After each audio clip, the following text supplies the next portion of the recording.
What comes to your mind when you think of an anime game fan? Anita Maxwin. Anita Maxwin. Exactly. And this is a problem that only exists due to the lackluster ass games that Bandai Namco has been releasing. I was casually scrolling down Steam, as I do every morning. Stop the cap! When I realized that there was a new Jujutsu Kaisen game that was never there before. Hey yo, what the fuck? If you don't know what Jujutsu Kaisen is, it's an amazing anime created by Gege Akutami. If you haven't watched it, I highly recommend that you do, as it is easily one of the better animes, if not some of the best anime airing right now. But I'm not here to talk about the anime, I'm here to talk about Jujutsu Kaisen Cursed Clash, the first ever game released for the title. Typically, Bandai Namco likes to select CyberConnect 2 or Spike Chunsoft to develop these types of anime fighter games. But to my surprise, they went with Byking Games, which are the developers for My Hero One's Justice and My Heroes One's Justice 2, which is such a creative sequel name. Regardless, it's safe to say that these guys do not exactly have the best track record with these types of games, as One's Justice was a game that kind of came and immediately went like a year after its release. Once again, I'm calling into question Bandai Namco's decision making when they choose a developer on an anime fighter game. But I'm tired of getting angry at Bandai Namco for shit that they already fuck up all the time. I'm just going to get into why this game was so bad that it took me out of my 2-month hiatus just to touch on how much I dislike this pile of trash. This $60 pile of trash? Why are they selling this game at full price when it clearly does not have even close to the chops of Naruto Storm, or even for that matter, some of the shit games like Jump Force? And you know that it's bad when I'm giving praise to Jump Force in any way, shape, form, or light. Let's just get into it. Okay, first off, the menu system. And I don't even know why I have to come at a menu system in 2024, but here we damn well are. The character select screen, and bear with me here, I've never seen anything like this. Why is the character select menu and the map select menu all in text format? You know how usually you are selecting a character and you see their cool animation or pose and it switches to the next character as you go to the next character icon? There's none of that. You have to read the names of every character, costume, etc., and just go from character to character. In all of my years of gaming, have never seen anything like this. The map selection. Why do I have to read and then look up on Google what the map is because they don't show a picture? I'm just guessing at this point. What is this?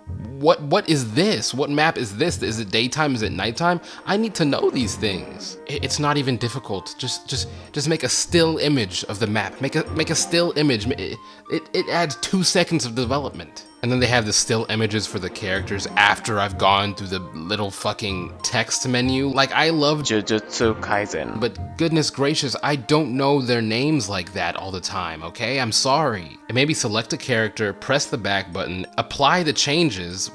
Like, we're applying changes to character selection in 2024? At what point in the development did they not think, maybe we should, I don't know, make this a little bit more user-friendly? Is user-friendly a term?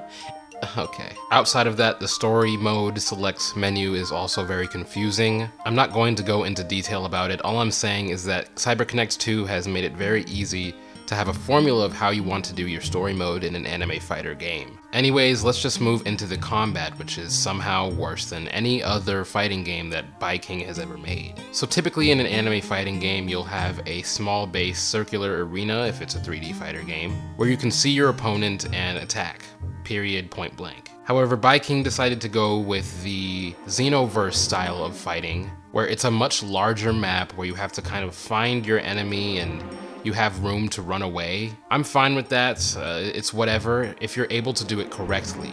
Take a look at Budokai Tenkaichi 3. They had the same format where it's a larger base map where you can fly around, hide behind buildings, etc. But the combat was a lot more fluent, and more importantly, it fit with the title that it was representing. I'm not saying that in Jujutsu Kaisen there aren't, buildings being destroyed and people flying into them, but I'm saying that translating that into a game comes off a lot better on paper than it does in practice, with mostly everything being close quarter combat and most of the attacks not really having having the most range on them, it turns into a game of tag that ultimately goes nowhere if it wants to.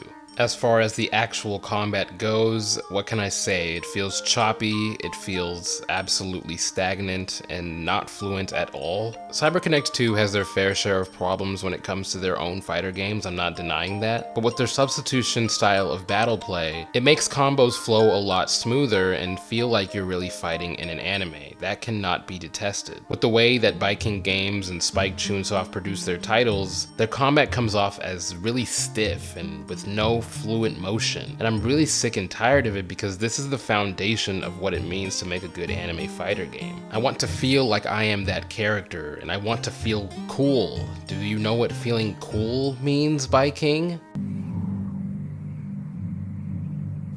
No. Of course you don't. Moving on from there, animation. Animation. One of the most important parts of an anime fighter game. I mean, look at Jump Force. Their animation looks like fucking Toy Story 1, and it shows in a nasty way. Regardless, at the very least, I can say that Cursed Clash doesn't have the worst animation. I'd even go as far as to say I prefer it to a lot of the anime fighters out there today, but I'm not going to exactly call it good.